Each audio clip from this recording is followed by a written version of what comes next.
নমস্কার বন্ধুরা, welcome to my channel Mrs Kaberi's kitchen. আজকে আমি একটা সুন্দর রেসিপি নিয়ে চলে এসেছি।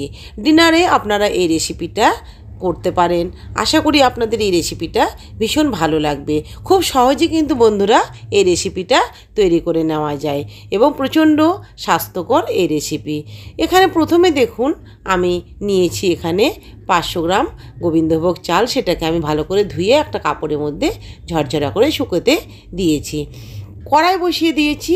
কড়াই গরম হয়ে গেলে তাতে আমি প্রথমে দিয়ে দেব সাদা তেল।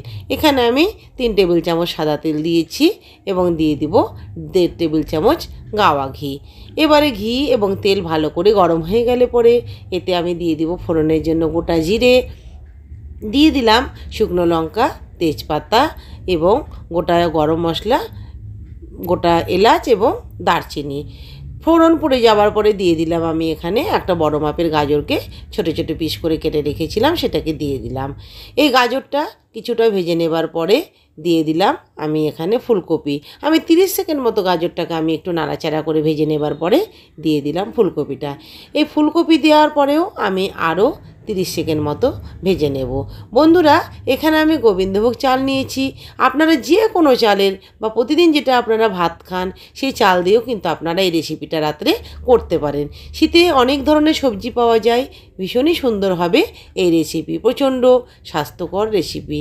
দিয়ে দিলাম এতে আমি কিছুটা পরিমাণ সিম দিয়ে আমি আবারও খানিকক্ষণ আমি ভালোভাবে ভেজে নেব।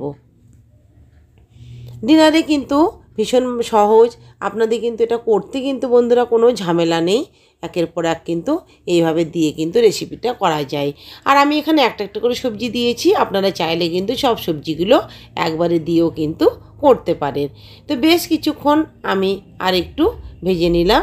এবারে দিয়ে দিলাম দেখুন কিছুটা সয়াবিনকে আমি সেদ্ধ করে আমি জলটাকে ভালো করে নিংড়ে ফেলে আমি পিস করে কেটে নিয়েছিলাম, একটু ছোট করে কেটে নিয়েছিলাম, সেটাকেও আমি কিন্তু এখন দিয়ে দিলাম।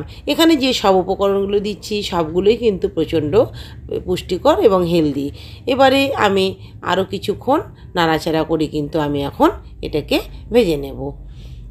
কিছুক্ষণ ভেজে নেবার পর দেখুন আমি দিয়ে দিলাম কিছুটা গোটা মটর, আমি সেটাকে ভিজিয়ে রেখেছিলাম, সেটাকে দিয়ে দিলাম এবং 2টো কাঁচা লঙ্কা। এই মুহূর্তে আমার ঘরে মটরশুঁটিটা ছিল না, যার জন্য আমি গোটা মটরকে আমি ভিজিয়ে রেখে দিয়েছি। এবারে দেখুন দিয়ে দিলাম আমি চালগুলোকে।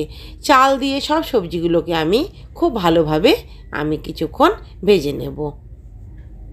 খুব সহজ রেসিপি বন্ধুরা, একবারেই কিন্তু হয়ে যায়। এইভাবে যদি আপনারা এটা তৈরি করেন তাহলে এর সাথে কিন্তু আর কিন্তু কোনো তরকারি কিন্তু না হলেও কিন্তু চলে যাবে, শুধু এটা দিয়ে কিন্তু আপনারা খেতে পারবেন। তো দেখুন খুব ভালো করে চাল দিয়ে সবজিগুলোর সাথে আমি ভালো করে কিছুক্ষণ ভেজে নিচ্ছি। তো ভালোভাবে আমি গ্যাসের ফ্লেমটাকে মিডিয়ামে রেখে আস্তে আস্তে করে কিন্তু আরও কিছুক্ষণ ভেজে নেব। এটা কিন্তু যত ভালো করে ভাজা যাবে তত কিন্তু ঝরঝরে হবে বন্ধুরা, খেতে কিন্তু খুব ভালো লাগবে। তো বেশ আরও কিছুক্ষণ আমি ভেজে নিচ্ছি। আপনাদের ঘরে যদি আরও অন্য কোনো সবজি থাকে আপনারা কিন্তু সেটাও দিতে পারেন। এতে বিনস দিলেও কিন্তু খুব ভালো লাগবে বন্ধুরা। আমার ঘরে এই সময় ছিল না বলে আমি দিতে পারিনি, আপনারা চাইলে অবশ্যই দেবেন। এবারে আমি দিয়ে দিলাম এখানে পরিমাণ মতো গরম জল। এখানে আমি এবারে দিয়ে দিলাম হলুদ গুঁড়ো। হলুদটাকে ভালো করে আমি একটু নাড়াচাড়া করে দিচ্ছি, না হলে অনেক সময় কিন্তু জমাট বেঁধে যায়।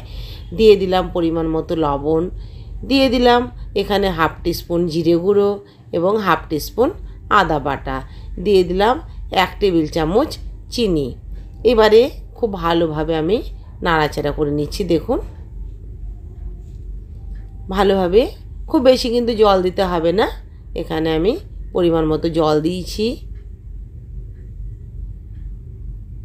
ভালোভাবে নাড়াচাড়া করে নেবার পর একটু সামান্য আমি লঙ্কা গুঁড়ো দিয়ে দিলাম।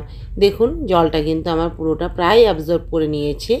ওপরে আমি ছড়িয়ে দিলাম একটু টমেটো কুচি, একটু ধনেপাতা কুচি এবং দিয়ে দেব সামান্য একটু লাল কাঁচা লঙ্কা কুচি।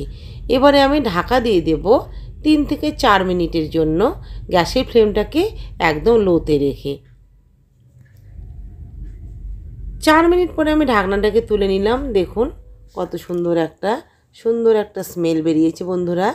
দেখুন কতটা ঝরঝরে এবং সুসেদ্ধ হয়েছে, সেটা কিন্তু আপনারা দেখে কিন্তু বুঝতে পারছেন। তো আমি ভালোভাবে এবার খুন্তি দিয়ে আমি নাড়াচাড়া করে একটু এটাকে আরও একটু নাড়াচাড়া করব কিছুক্ষণ ধরে। চালগুলো কিন্তু আমার সম্পূর্ণ সুসেদ্ধ হয়ে গেছে। এইভাবে আস্তে আস্তে আরও আমি কিছুক্ষণ একটু নাড়াচাড়া করে নেব। গ্যাসের ফ্লেমটা কিন্তু একদম লোতে থাকবে বন্ধুরা। এইভাবে নাড়াচাড়া করার পরে এবারে আমি দিয়ে দিলাম এখানে 1 টেবিল চামচ গরম মশলা গুঁড়ো। ঘি আমি প্রথমেই দিয়েছিলাম, যার জন্য আমি আর দিলাম না। গ্যাস বন্ধ করে দিলাম। এইভাবে নাড়াচাড়া করে আমি পরে একটু সার্ভ করে নেব। ভীষণ সুন্দর হয়েছে রেসিপি বন্ধুরা। আপনাদের কেমন লাগলো আপনারা জানাবেন। ভালো লাগলে লাইক কমেন্ট শেয়ার করতে একেবারেই ভুলবেন না। এবং আমার চ্যানেলে যারা নতুন বন্ধু আছেন তারা প্লিজ আমার চ্যানেলটাকে সাবস্ক্রাইব করবেন এবং আমার পাশে থাকবেন। পাশে থাকা বেল বাটনটি প্রেস করে দেবেন। আর যেসব বন্ধুরা আমার এই ভিডিওটা আজকে প্রথম থেকে শেষ পর্যন্ত দেখেছেন তাদেরকে অসংখ্য ধন্যবাদ জানিয়ে আজকের রেসিপি বা আজকের ভিডিও আমি এখানে শেষ করলাম। নমস্কার, ধন্যবাদ।